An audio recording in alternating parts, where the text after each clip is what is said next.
I used to see the child by myself initially, and then I send the child to the psychologist and to the speech therapist, the occupational therapist, for individual different assessment. It came the idea following the training and certification to gather everything in one-stop clinic.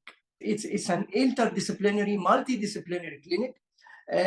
It is a little bit, lengthy process because, to see the child from the medical point of view, and then to go for psychometric assessment by the clinical psychologist, and then by the speech therapist, and then by the occupational therapist.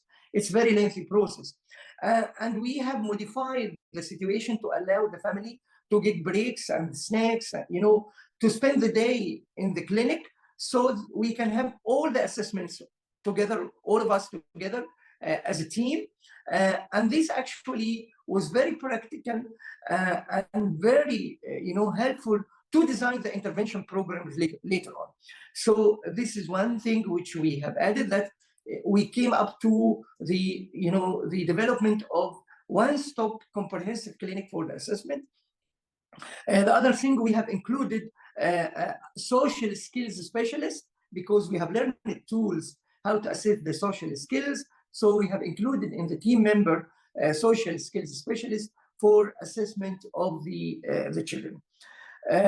Part of the new operations, we have introduced new programs. So we have introduced the pragmatic language training program. It hasn't been before with us.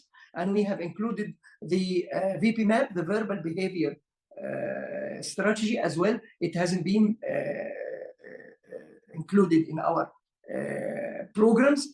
And the last thing which we have included, that's we started to think about intensive work with the children. So we moved, instead, most of the clinics and the centers in my country, usually they provide sessions twice a week for the children. We decided to move to intensive packages between 10 and 20 hours per week, one-to-one with the children. And this made a real change, especially for the young children as well.